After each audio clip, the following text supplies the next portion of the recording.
Hi guys. Can somebody give me a shout out to make sure you guys can hear me okay? I can hear you. Yep, can hear you. Yep. Let's see. I guess this is it. Being ready to get started. Hi everybody. Hope everybody's doing good. So this is the VLSI class.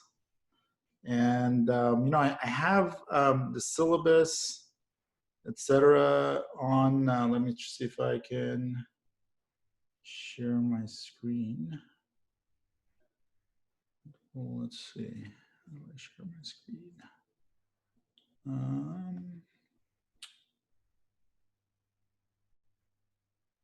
Okay, share. Okay, can everybody see my screen? Yeah, we can see it. Syllabus? Okay, great.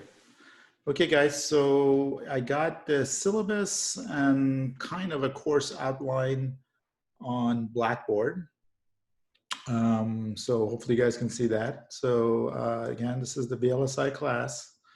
My name's Baramak Mansourian, and I guess I first should tell you a little bit about myself. So I am not from an academic background. Although, I went and got my PhD in electrical engineering from UC San Diego, but I was never kind of interested into getting in academia. But after I got my PhD, I went into the industry. That was in '94. So I've been in, I guess 25, 26 years now in the industry. And I came back and started teaching in Cal Poly, like 1 or 2 classes a semester. And I'll talk about my motivation for doing that. I think this is my 3rd semester of teaching the VLSI class. And so after I got my PhD, I went and worked in JPL, Jet Propulsion Lab here in Pasadena. And I was, trying to, at that point, I was kind of fed up with working on esoteric research, and I was looking for some area where I could do, I wanted to have a couple of years in a research type institution like JPL under my belt. I always wanted to do something entrepreneurial down the line, but I wanted to kind of get the R&D type of experience under my belt. So that's why I went to JPL. So I was looking for where to go, and at that point, I heard about this technology being developed at JPL, which was the CMOS image sensor, and it was kind of a lucky thing because it did become a pretty big industry from zero in '94 till now I think it's somewhere between 10 and $20 billion. Sort of industry worldwide, CMOS image sensors. And these are the cameras in your cell phones, in your computers, in cars, backup cameras, everything. Basically, it's sort of taken over the market. So that was probably the 2nd best decision I made in my life, was to go into that technology. And that's what was really, JPL was a pioneer of that technology at the time. And the idea behind the JPL working on that technology is it was low power, small area, or it had the promise of being all those things. And this is all things that space missions was important to them: small, low power, etc. And so that's why they were developing it. But of course, it's, it was interesting to the commercial sector as well. So my boss, who was one of the founders of that technology, he started a company in '96. He spun off a company, and I joined that. Worked in that company for a few years. It was called Photobit. That was bought by Micron Semiconductor, which is a semiconductor company, makes memories mostly. They were bought in 2001. And I wasn't really interested in working for a big company. And like I mentioned, I was always wanted to do entrepreneurial things. So that was a good time to jump off and start a company. So we started a company with one of my friends, partners. We started in 2001. It's called Forza Silicon. We sold the company to a Fortune 500 company in October of 2018, and they still operated under the same brand name Forza Silicon, but now it's part of a $16 billion company. And I worked for that company. I still work for that company, but I was continuing to run the business for about a year and a half, and it just wasn't my thing to be a um, uh, be a business unit manager at a large company. So I am now just acting as an advisor for the company that bought us. I basically do present papers. I do fun stuff now, and have some free time to looking around to start another business.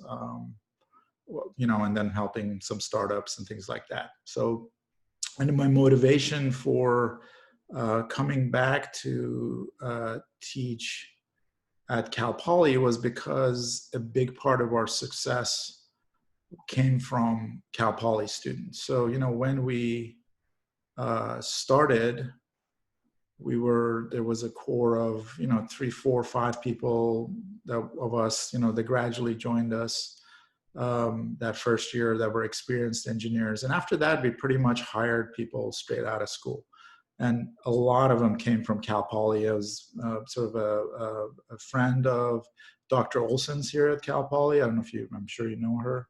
And hopefully a lot of you guys know her. And, we went to school together. So she was a huge source of great students for us, recruiting over the years. And, we were the thing I'm very proud of. I think we did a lot of good work. We still do, but one of the things I'm proud of is, when we sold, there were I think we were at 45 people, and I think we had 10 millionaires from that sale. And so, it was basically a good exit, 10 millionaires from the sale, from that group of 45. And pretty much everybody else in the company got, that had spent more than, say, 6 months a year at the company, got a significant payday, like to buy a nice car or something from that sale. And so a big part of that success, the people who really build that company were a big part of that group was the Cal Poly people. So I'm basically came back after we sold, and I got some spare time to come and teach here. And my motivation is, there's great teachers at Cal Poly, but I thought what I could bring to you guys especially is industry experience. So sort of a point of view of somebody who's worked outside of academia. And, we always have some kind of a fun project that's running in parallel with our technical work, usually as kind of like an extra credit, but it's also meant to give you guys some flavor about other aspects of being a professional engineer. Whether you're an electrical engineer, computer scientist, these kind of jobs as engineers, we're not scientists. Means that a big part of our work has to do with not just the technical excellence is, table stakes at being part of a successful career. But there's all these other skills: project management, selling yourself, researching what's going on, researching what type of products the company makes, understanding what's important to the company and how you can use that to enhance your career. Whether you're interested in going and joining a large company or a research institution, or if you want to start your own company or work for a small company, it's important to have all those skills. I see them as things that tend to slow down progress of really smart technical people as their careers expand. And so you end up making a lot of mistakes and sort of learning the slow way. And I'm hoping to give you guys some nuggets here and there of doing more and so from the beginning. So having technical excellence and know-how is important, but you also have to know how to sell yourself and sell your ideas. Okay, and that just a whole bunch of things go into that. So something we did last semester, the semester before that, we had another project. Last semester, I think it was a little bit more fun. What we did was we kind of pretended. And I don't know if you guys are familiar with NVIDIA. They're one of the more visible chip design companies because they make stuff for gaming systems and AI and things like that. So I was hoping that more of the people would have heard about NVIDIA. So what we did was up to the first midterm, we kind of had these pretend activities as if the people in the class were preparing for an interview at NVIDIA. And it kind of, we went through certain steps. We did some research on NVIDIA by looking at some of the recent papers. We looked at the company's annual report to try to figure out what kind of things are important to NVIDIA's management and how you could use that to sell yourself during the interview. We looked at how to use LinkedIn. All the people in the class got signed up with LinkedIn. We tried to find people at NVIDIA that we thought we could introduce ourselves to somehow. We found out maybe it's a Cal Poly alumni or somebody like that you can get an introduction to. And then all that sort of culminated in midterm one. We had an extra credit problem in the test where you're sort of answering some questions from a pretend interview, in written form. Sort of typical questions that I hear, sort of the soft questions about, why do you want to work in NVIDIA or whatever. And then the second half was sort of a pretend that now you're working at NVIDIA, and we looked at different things, tools you use to report your progress, sort of debug problems, work in a group. And it sort of culminated in the second midterm where there was a make-believe problem and what you would do to try to fix it. So things like that. So that the idea there was that you'd get to see and use like LinkedIn, which is a very important social networking site for professional work. So it's important for you guys to be on it, have a LinkedIn account, and build up a network to be able to understand the financial, how the companies run essentially. So when you look at the annual report, you see what's important to the management. You see how you look at the health of a company. You see the different business areas they're involved in and how they see the future. Because they're a public company, that's all spelled out. But all this information is really out there for every company, big or small. Is usually that information is out there, and you can use it to be able to do well in a interview and then grow in your role in that company, because you have to be aligned with the overall role of the company. Okay, now whether it's JPL, there's a vision for the lab, whether it's NVIDIA, a large company, Apple, you name it, there's a vision for that company. And the more you can insert yourself in that, the more you can grow. Okay, so the other thing that that flavors my teaching of that aspect of the class is my wife is a alumni of Cal Poly. She got a master's in Cal Poly maybe 8-9 years ago, and she's actually went back to school last year to USC to get her PhD in computer engineering. So she's up to her eyeballs in hard work again. But she's her problem with Cal Poly and her comparison of Cal Poly versus USC is she feels like people at USC are more ambitious. Okay, so there's lots of things she dislikes about the people at USC, but what she basically asked me to infuse in you guys a sense and a mission about how every one of you guys should be thinking about being at VP level, CEO level, director level at companies, big and small. There's no limit to where you guys are going to go, and to get your minds focused on that aspect of your career, which is going to be, I don't know, if you're lucky, 20, 30, 40 years long. Okay, so any questions, guys, about my background? If you guys, anything?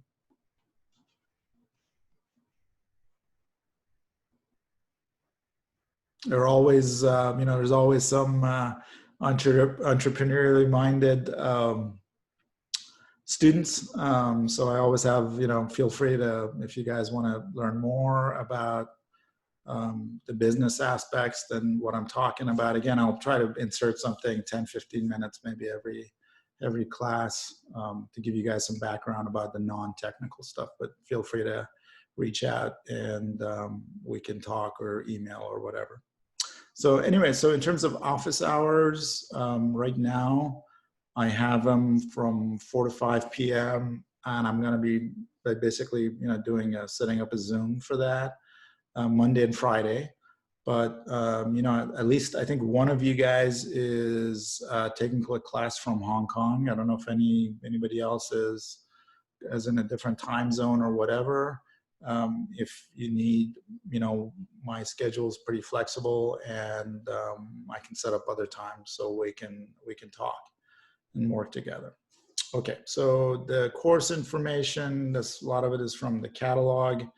I think the main things, the main problem we're gonna have in this semester is that the computer-aided design tools, the Cadence tools, are, so this is the 5th sort of learning objective here, but the when you're looking at multi-hundred of million transistor, multi-billion transistor designs, the computer-aided design tools, database management, things like that are a huge part of the learning. Now, unfortunately, the way things are set up at Cal Poly is, as far as I know, we won't be able to log in to that system from off campus. So I'm trying to figure out what we can do. So one, I'm trying to figure out what the plan is for that, but we might just end up having to use just only Spice as a simulation tool, and there's other aspects like doing layouts and so on. So it's not clear to me yet what we're going to do for the CAD tools. I think we're going to, as a fallback position, we're just going to use Spice, and my preference is this LT Spice because it's free and it's available for both Mac and PC. It's what I use.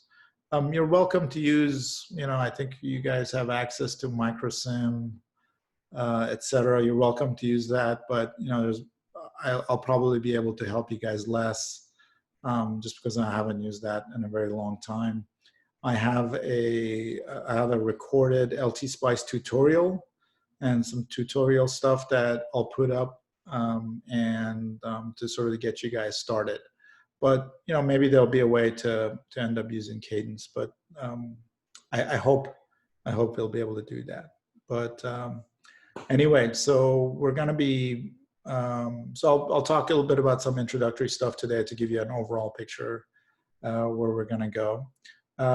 The text for the class is the CMOS VLSI design by West and Harris. It's a really good book. I like it. It's getting kind of long in the tooth. And I think there's a 5th edition in the pipe, but I don't know when it's going to come out. It's the best. I think it's best we have now. But again, it's getting a little bit old, but I think a lot of the stuff it has in there is still pretty valid. There's another book I like is this Digital Integrated Circuits by, I don't know how to say his name, as from UC Berkeley, Rabai.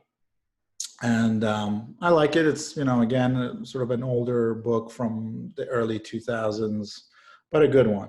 It makes a good adjunct, but it's not required. Let's see.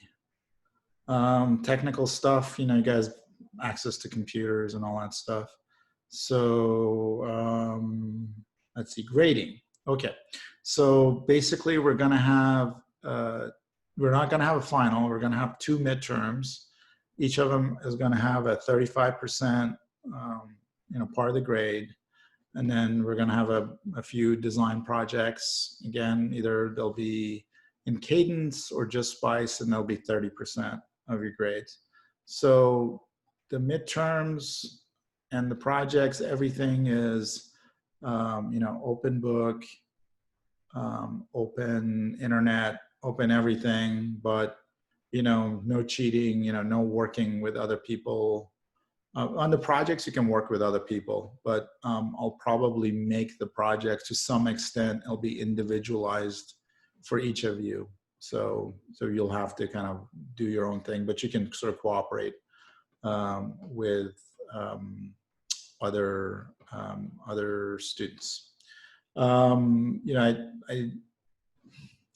Late submissions is actually 2 of the things that I'm going to be a stickler on in the class, because I noticed this, and they're not only academic. I feel one of them is late submissions, because at work there's a penalty for being late on your projects. Okay, so that does carry over. There is very little tolerance for missing your deadline. So I'd like to infuse that in with you guys in terms of not having late submissions. There's always, that one time or twice. So if you do need to submit something late, or you're going to be missing something, let me know, and most likely we'll be able to work something together. But as a matter of course, no late submissions. The second thing is I really want to work with you guys on your reporting. This is another really weak area I see with new grads, and it's being able to have an executive summary of what you're doing that's neat, clear, understandable, that doesn't force the reader or listener to stretch themselves to understand what you're trying to do. So, everybody has, especially the higher up you get in the hierarchy of a company, their attention span gets shorter and shorter to what you have to say. And unless you can clearly let them know what you're trying to say, what you're trying to do, what your report is doing in a real short format, they're just going to shut you down, ignore you, and then gradually they're never going to say, oh, I'm the guy who didn't want to spend the time to listen to this guy. Then they're just going to say, oh, this is a person who isn't thinking clearly, or is not a person that can be get to a senior level, etc. So being able to distill stuff in your project reports to an executive summary level with background information is very important, and we're going to work together on that, because I think that's a real weakness I see in new graduates, whether it's Cal Poly or USC or whatever. I think just I see it in a lot of new grads, and even people who've been working for a while. Okay, what else do I have to say? Okay, yeah, I mean, there's the usual stuff with accessibility. I guess hopefully you guys are familiar with all this stuff, and academic integrity policies and all that good stuff. So anybody have questions about the syllabus?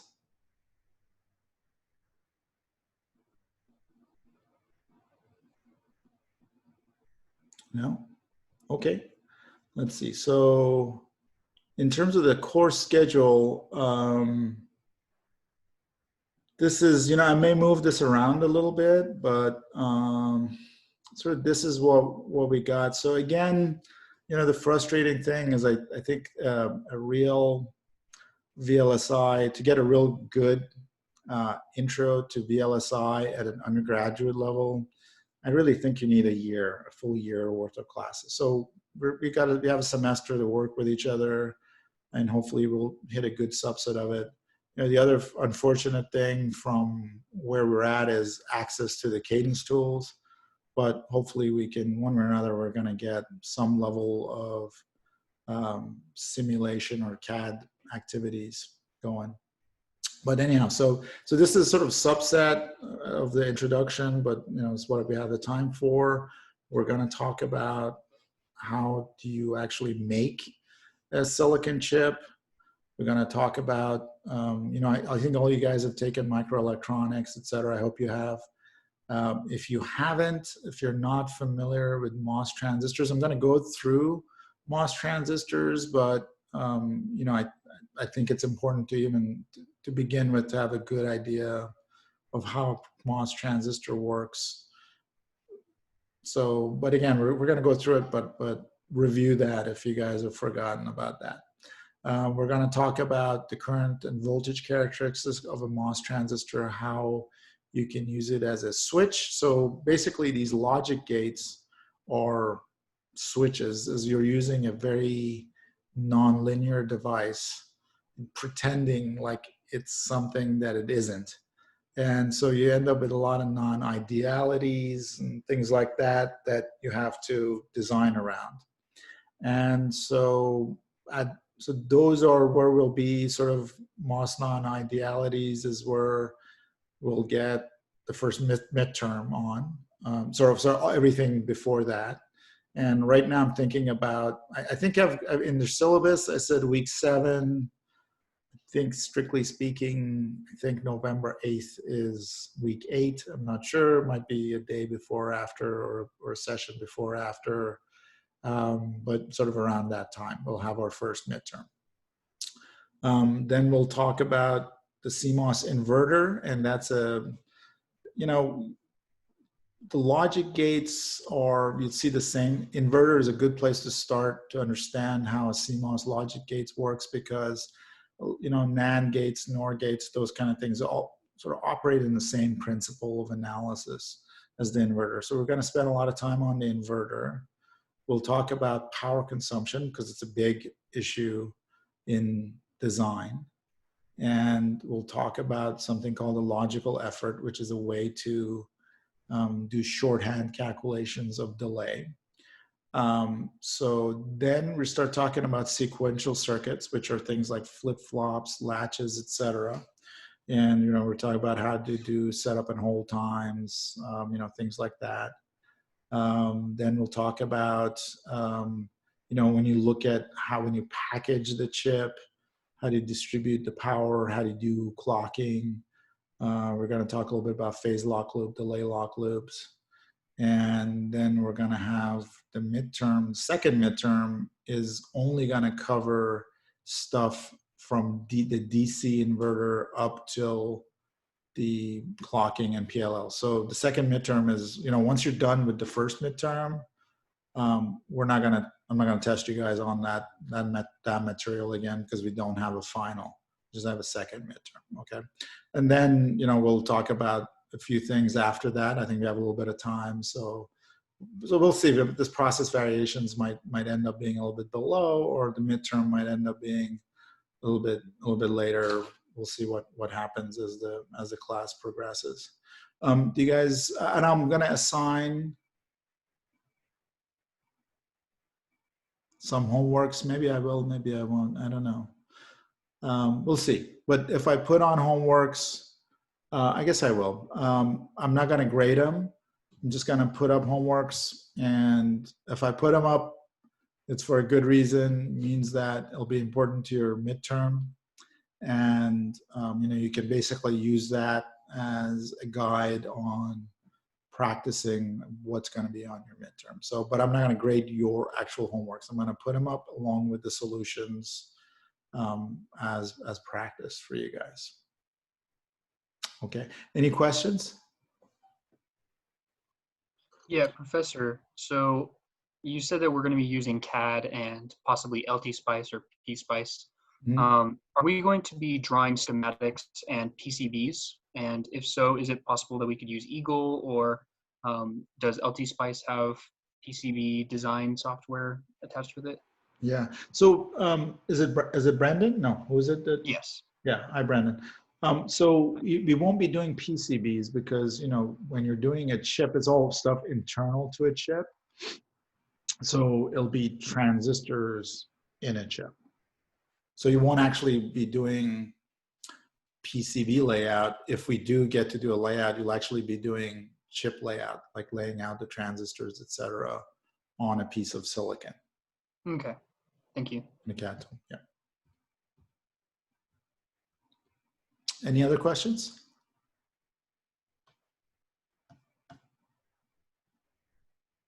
Okay, guys, so let's see. So the next thing I was gonna do, let's look at, go down the list. So we're just gonna go down here, maybe have you guys, because we're gonna be all online. So I wanted to have, at least have you guys get to know each other. And, I'm hoping you'll be able to work together on the projects, et cetera. So, but again, working together is fine, studying together is fine, but you got to end up doing your own project. So anyway, introduce ourselves. So I was going to go down the list, ask you guys to introduce yourselves, but for my benefit, I had I'm going to ask you guys to have your first assignment for this weekend. And that's to send me an email, every one of you guys. Send me an email with the following information. So I want to hear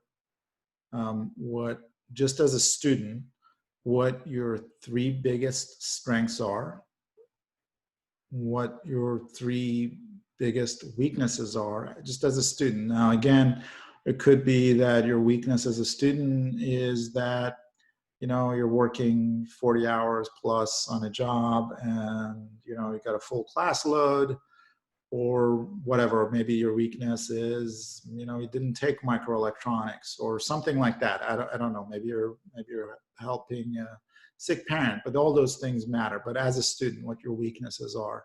I'm hoping, first of all, those things are going to help me work with you a little bit more.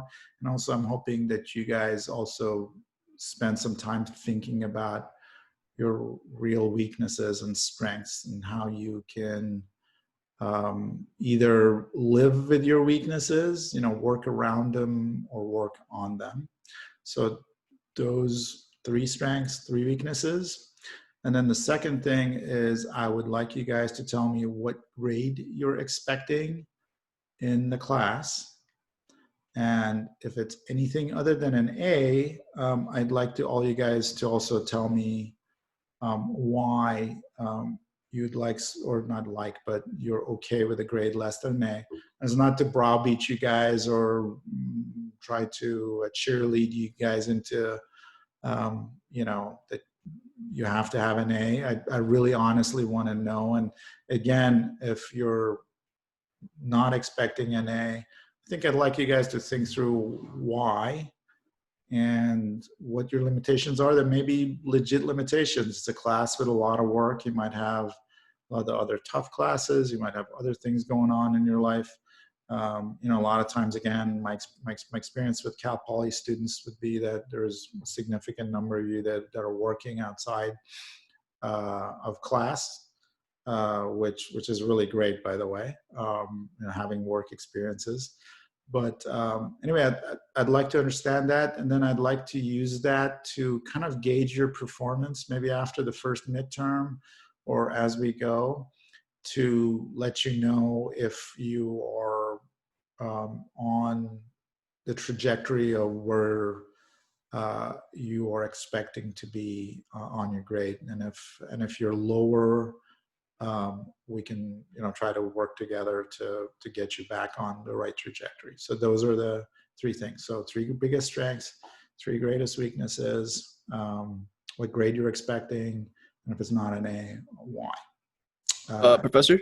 Yeah. I have a question. When you're talking about your weaknesses and your strengths, do you want it to be like specific for like this material or just in general?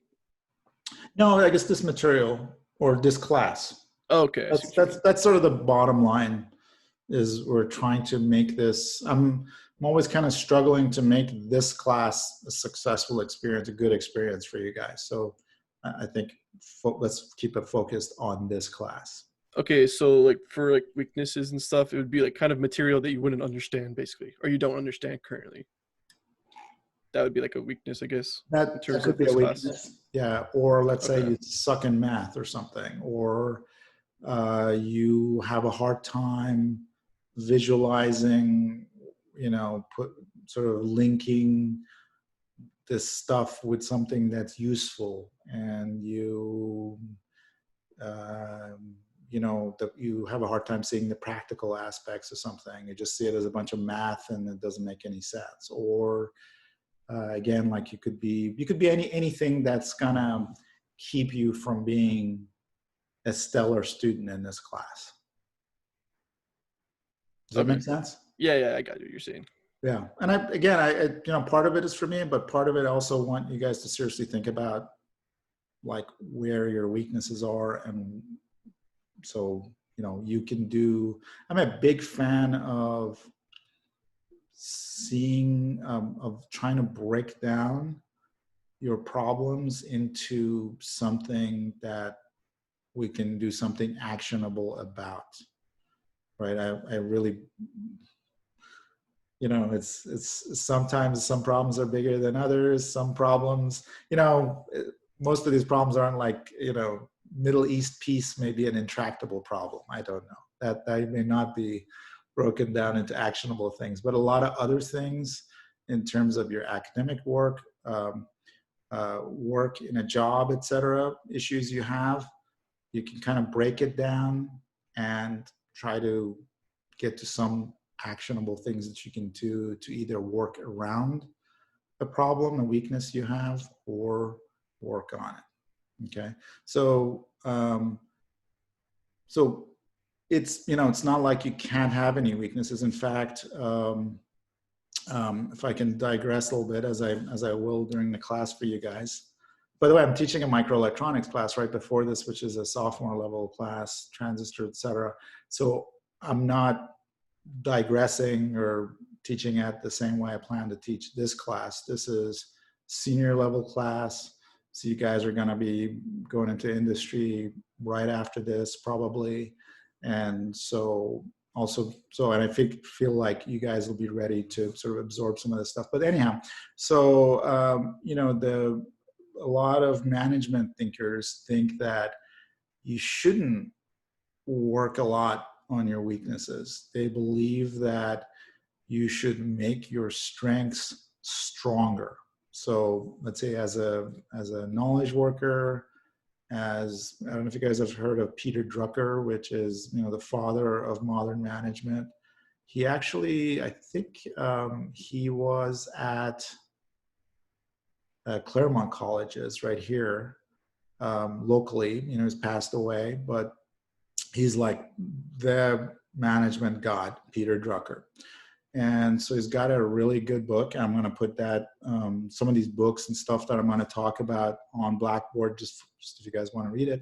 But anyway, he was the first guy who suggested this, and now everybody agrees, or most people do, that you should focus on your strengths. Okay, like if you're good at something, keep dabbling down on it, because that's better than all the hard work you need to do to get your weaknesses to a grade A level performance. Okay, which is sort of counter to some things I'm sure you guys have heard about. You can't have any weaknesses or whatever. But the weaknesses, the main thing I believe about the weaknesses is you have to get them. Usually, you have to get them to a certain minimum level, or learn to work around them. Okay, so it's not necessary that you will have weaknesses. You'll probably live with them, but you have to figure out how to work around them. Does that make sense? Yeah. Okay. But you have to think about what they are. I think it's really important for you yourself to be honest with yourself and think hard about it to be able to do something actionable. Any other questions? Okay, guys, so let's go down the list now of you guys. I was hoping that one, I would at least say your names once to have you guys correct me if I butcher it too badly, and then maybe you guys, if you want to say a little bit about your background, sort of as a way to maybe introduce yourselves to me, but also to the other people in the class. Again, I'm hoping that you guys will somehow get to have some see yourselves as team or part of the team in the class as we go. And so anyway, so I'll just go through the names, and if you guys can just say a few words about whatever you want to talk about. So the first is Alexa Ababa.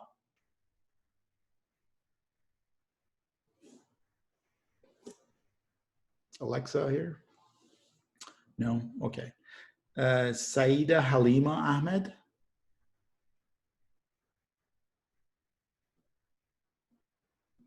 Nope.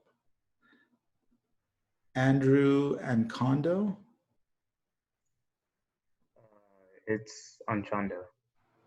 Anchondo. Thanks, Andrew. Andrew, you want to say a few words about, are you CEE, what year, when you're graduating, get out of the class? So I'm an electrical engineering major. This is actually my last year here. I've been in school for almost 6 years now. Mm-hmm. So I'm hoping to get out of here as soon as possible. But I'm looking forward to this class just because it seems pretty interesting. And I feel like the concepts that are here are applicable to a lot of things in our field. Okay, great. Andrew, are you what's your dream kind of activity, or what's I don't know if you have plans already for after you graduate? Are you planning to go to grad school? Are you going to work? Do you have an idea if you want to work in small company, big company, whatever? Is there a dream job you're looking for? Ideally, I would like to work within the aerospace industry, just because it seems relatively fascinating considering what is going on currently. Hopefully to maybe integrate satellites to send out into space and all that good stuff. I'm not exactly sure yet, but that's essentially a rough idea of what I want to work with. Okay. Thanks, Andrew. Okay. Peter Anthony. Hi. Can you hear me? Yeah. Thanks, Peter. Go ahead. Hi, I'm Peter. I'm a computer engineering major. This is hopefully my last year as well. Um, I'm looking to get some technical knowledge out of this class that I could really market myself competitively with. I think that's it, really. Okay. So again, do you have any particular like job area type of company you want to go for, or is it just, sort of see what's available out there? I'm not really sure yet. I still need to do some research. Yep. Okay. Thanks, Peter. Pierce, yes. Okay. So Christopher Artadis.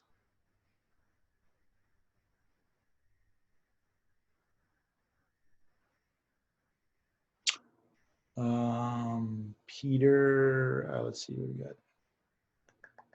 No, sorry, Brendan Barrios. Hi, I'm Brendan. I'm an electrical engineering major. I'll be graduating in the spring, and my dream area would probably have to be implementing machine learning onto microcontrollers. That's something that I've been getting into is lightweight machine learning models. Gotcha. Gotcha. What is that called? God, I just bought a book about that. Sort of the AI kind of on the edge, Yeah, microcontroller. like deep learning and neural networks, but deployed on a microcontroller. Yeah. Brendan, if you get a chance or if you want, shoot me an email or something like that. You guys might be already familiar with like the small AI and sort of this platform that Qualcomm and Google are putting together. Might be an area interesting area for you to look at in terms of starting to build your network and sort of for that area. Yeah, I'd love to. Thank you. Okay, great. Elias Plaza. Hi, my name's Elias. I'm a fourth year in Cal Poly, and I'm a computer engineering major. I don't know when I'll graduate anytime soon. That's all I gotta say. Okay. Any particular area you want to go into, or you just sort of? I haven't looked into anything yet. I've been busy with like work and school, so I haven't like looked into my future of what I can do with my major. Okay.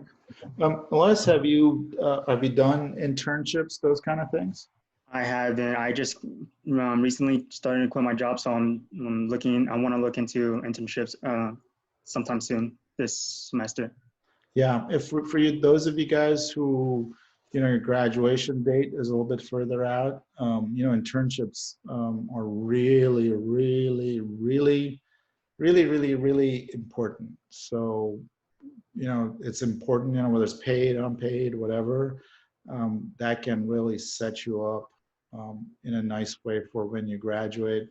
Again, whether you want to go get a job or what type of area or go to grad school. So just as important as anything you're doing in school is getting a good internship, good technical internship. Thanks, Elias.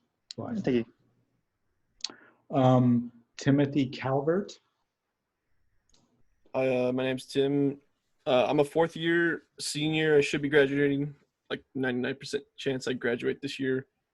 I have looked into a little bit what I want to do. I'm currently working on for the senior project and also for Northrop Grumman, the collaboration project for the UAV.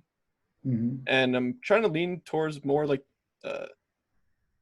working for a defense contractor, like Northrop Grumman. So I'm gonna see what's that about and try to get into that. I'm not sure exactly like what sort of team I want to go into. Currently, I'm on the electrical team. We haven't really done much work yet, but hopefully, maybe embedded systems too. It's kind of hard to pick between because I don't know too much about industry work and what they actually do every day. Yeah. to know like which one to choose. So it's kind of hard. Yeah. So Tim, are you familiar with LinkedIn?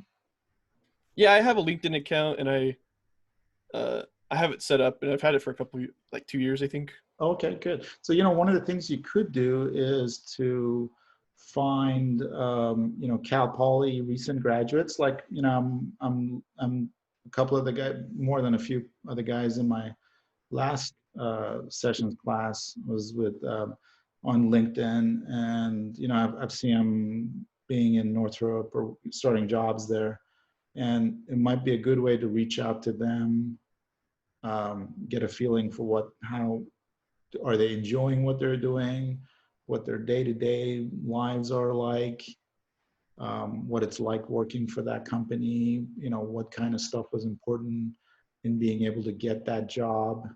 So I don't know if you do that kind of stuff, but this will be a good way to get a feel for what life is like in these kind of like a particular area you're interested in as just Cal Poly grads, of recent grads especially, because I think they'll be able to tell you what it's like and what's important for those companies. Okay. I actually had a question about like this specific class in this sort of field. Yeah. Do you know like what kind of like companies actually hire people, or like what other classes would you take like relative to this field that get you like a certain job? Yeah, so depending on whether you're EE or computer engineering, et cetera, but the things that are adjacent to this class, or I think I'm sorry not familiar with the class numbers at Cal Poly, but Verilog or VHDL classes are adjacent to this thing. FPGA, if you guys got classes that are working with FPGAs, are important.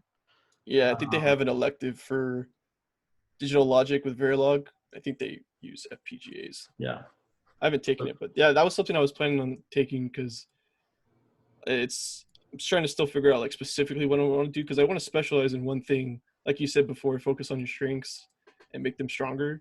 yeah. I didn't want to try to like touch everything and have like a resume with like multiple things, because it's like kind of pointless if you're only going to be doing one thing. Yep. So yeah, I think that's probably the primary one, I'd say. Then if you want to go, look at more circuit level stuff, I think you guys have an analog CMOS design class. You could take that. And then if you want to move further away from sort of more abstraction, anything with like microcontroller programming or microprocessor programming, those are all good adjuncts. Okay, thank you. Sure. Okay, Dimitri Garcia.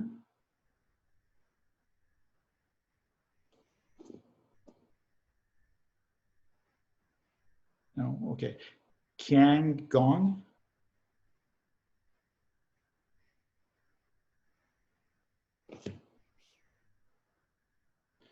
Ian Xiao.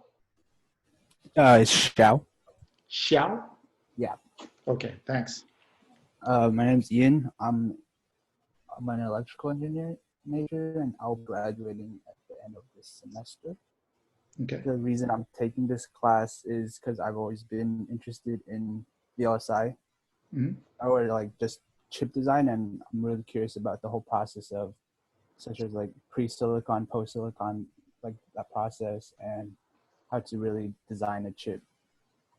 Down the line, ideally, I'd hope to work at a chip design company and hopefully go to grad school.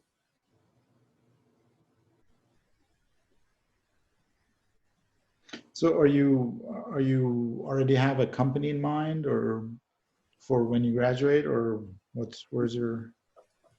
Ideally, it'd be probably one of the three big ones: Intel, AMD, or NVIDIA. Okay. Cool. So if we do the NVIDIA thing, I think that'll be a nice experience for you. Yeah. Cool. Okay. Thanks, Ian.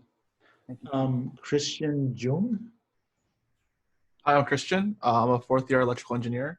Uh-huh. The reason I want to take this class was because my mentor for my internship recommended me taking this class for a good experience at Western Digital. I plan on working at Western Digital if they give me a return offer. And if not, I plan to like kind of work in the same fields with like chip design with same thing with the big three like AMD, Intel, and NVIDIA as well.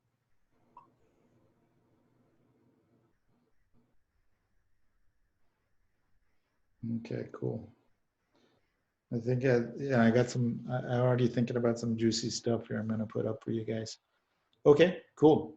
Thanks, Christian. Folapat Ku.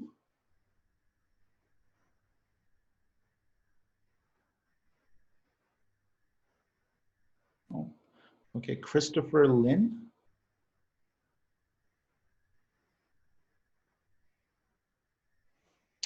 Haley Magana. Hi.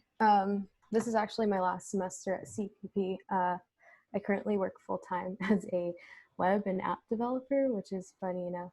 But I wanted to take this class because A, it sounded really interesting, and B, half of me wonders if I actually was in a job that I studied. If I were to work for a different company than I do now, I'd probably want to work for Apple now that they make their own chips. Mostly because I actually just sent you an email prior to you asking us about email. There's an app called Blind, which I signed up for on the recommendation of my dad. It's a great app. I recommend it for everyone in this class because LinkedIn, you can reach out to certain people, but there's headhunters that create threads asking for certain people that know are in a certain field. They help out new grads on interviews and interview questions, things like that. So I really recommend that if you want a job, and you can see how companies treat their employees. And Apple gets a lot of high praise from people that work for them, even from home. So Cool, great. It's called Blind, B-L-I-N-D? yes. Great. Thanks, Haley. Thanks for sharing that. Look forward to seeing it. Professor, just so you know, Mr. Ku doesn't have a mic, so Okay. he put his answer in the chat. Okay, thanks. I'm sorry, guys. I'm trying to remember how to use this freaking Zoom. But Brendan, can you read Mr. Ku's answer? Sure. It says, I have mic, but I cannot use it right now. Hi, I'm Polafat Ku, and I believe it's either Po or Fo, and I'm a 5th-year computer engineering major. Great. Okay, thanks a lot, Brandon. I'll reach out to follow Pat. If you're listening, I'll reach out to you by email, and maybe we can sort of chat a little bit about what your thoughts are about future plans, etc. Okay, let's see. Juan Marquez.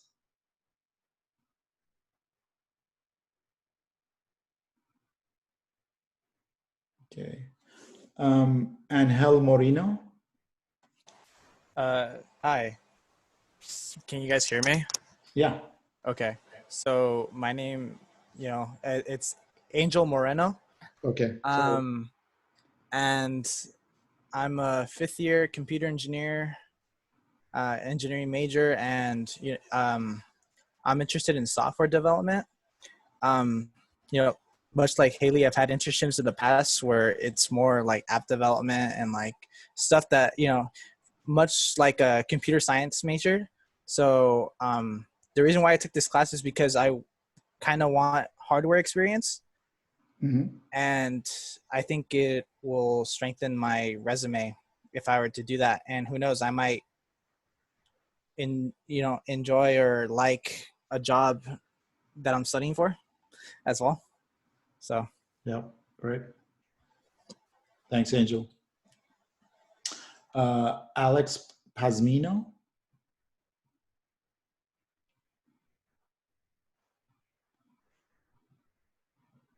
Steve Polland. Hello. Yeah, hi, Steve. Hey, so I'm a 4th-year electrical engineer. Hopefully, I'll graduate by spring semester.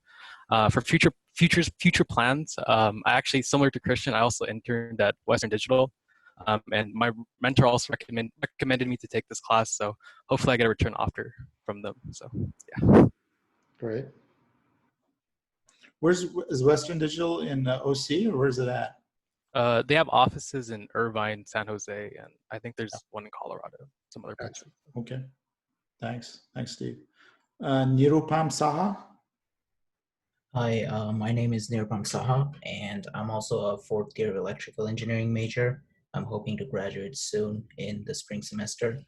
And I'm also an international student. So along the line, my dream is to work in an aerospace industry, but that's kind of hard for international. So I like to start somewhere with to get a little bit of experience in chip industry and also like autonomous industries. I had some exposure to microcontroller and Verilog classes, so that's what got me interested into this class as well. So that's the experience I'm basically trying to get from this class. Gotcha. Thanks, Nirupam. Professor, Mr. Lin is also here as well. I think I'm the spokesperson for broken mics. Yeah. Could you please? This is be good karma for you, Brendan. Does he have anything on the chat he'd like to share with us? He says, I'm an EE major and it's likely my last year too. Okay. And so if you guys who are with the broken mics, please, maybe it's easier if I'll stick you guys to ask you guys to reach out, and so we can sort of chat a little bit on email me, and we can sort of brainstorm about what we can do to work on your future plans. So this one I'm really gonna hose up. So it's either Hosu or Josu Segura.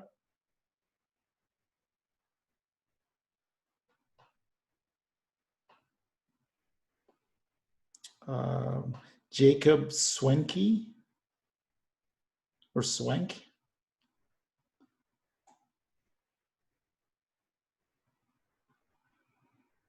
Andrew Uzueta. All right, hi everybody. My name is Andrew Uzueta, and right now I'm going to my fourth year here at Cal Poly Pomona. I expect to graduate in spring 2021, so this coming spring.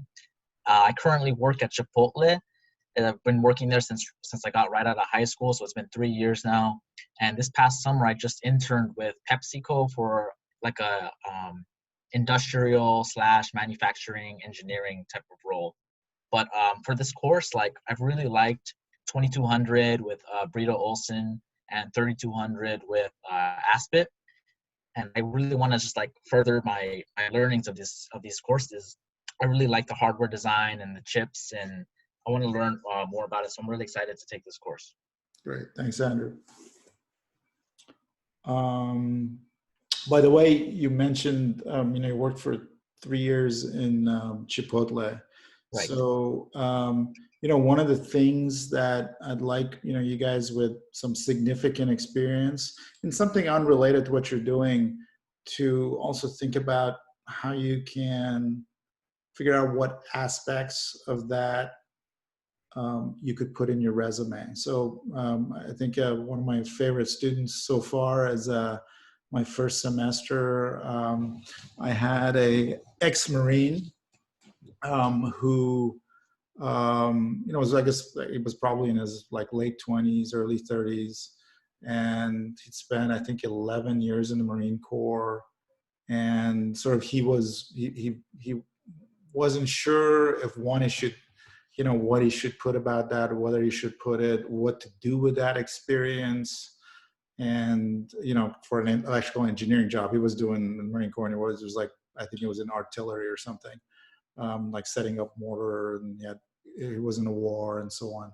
So we talked a lot about thinking about what aspects. I think it's huge. Like I really think, for example, being a vet, the experiences you learn, there's a lot of that you can emphasize in your resume.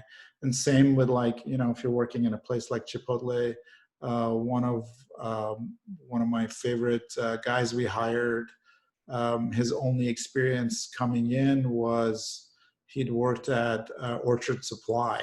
He was a Cal Poly guy. And we talked a lot about, what what he'd learn about customer service, which is very important in whatever aspect of whatever job you're in, working with other people, etc. So if you have other experiences, significant amount of other experiences in other areas, I think it's good to think about, what aspect of that can you bring to your resume moving forward. So anyway, thanks, Andrew. James or James Villamayor? Hi, my name is James. I'm a 5th year computer engineer, and yeah, I guess like throughout all my years, I've kind of like been more. I like the software aspect of my major more than a lot of the hardware, so kind of interested on where this class is going to take me. So yeah, that's it. Thanks, James. When are you graduating?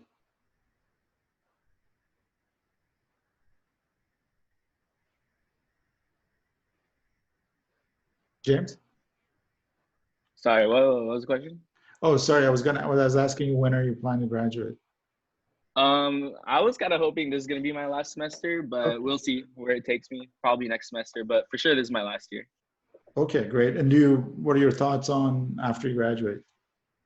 I don't really know yet because I don't really have much work experience other than like my internship I did an internship for my senior project, and that was primarily like coding too. So I'm kind of like reevaluating the major and seeing where it can take me. Okay, sounds good.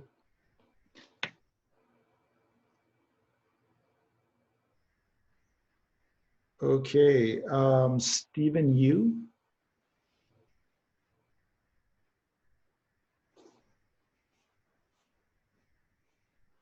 Hi, did you call Stephen Yu? Yes. Yeah, I'm here. Hi, Stephen. So I'm starting my 5th year here at Cal Poly, and I'm a computer engineer. I'm looking to at least try to finish up as soon as possible, and just start looking for work and just going from there. Have you thought about what kind of stuff you want to do, or we're just want to finish for now? I have some things lined up, possibly. Oh, good. Okay. Related to like robotics and CNC, things like that. Great. Yeah. Thank you. Great. Thanks, Stephen. Sorry. Jiwei Zhang. I'm sure I killed that first name or second name. Jiwei?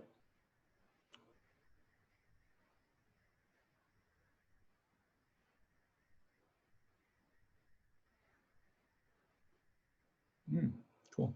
Okay, guys. So any questions or anything? Before I think I'm gonna end it here. I had some sort of starting to jump into the introduction, but I think we only have 7 minutes, so we'll probably just start on Tuesday with that. But any questions, anything from anybody? Oh yeah, Professor. Okay, you can go. Oh, okay. For the email, for the homework thing, is it due on, when did you say it was due by? Like this weekend. Okay. That was actually the same exact question as me, so I'm chilling. Okay. What was it? What was the email consist again? 3 strengths, 3 weaknesses, and there was something else, right? And what your expectations of your grade in the class are. Okay. If it's anything other than an A, just like why, and that's it. Also in the chat, Mr. Koo asked, how will the recorded lectures be shared? I was putting them on YouTube last semester, and that worked pretty well. So I think I'm just going to do that. I'm just going to put them on YouTube and send you guys the link. Put the link on Blackboard. Are people using anything other than YouTube? Do you guys know any other classes? Some professors did it through Google Drive, but honestly, that's not the greatest. I think YouTube's the best option. Okay, sounds good. It's the easiest one. Cool. Trying to jack up my hits and followers, so this will be a easy way of doing that. Trying to reach 1 mil subscribers. Yes, I'm trying to monetize trying to monetize this experience. Okay, guys, if there's no other questions, thanks a lot, and have a great weekend. I guess we'll be online with you guys on Tuesday. All right, thank you, Professor. Bye. All right, thank you. Bye. Bye, Professor. Thank you, Professor. Thanks.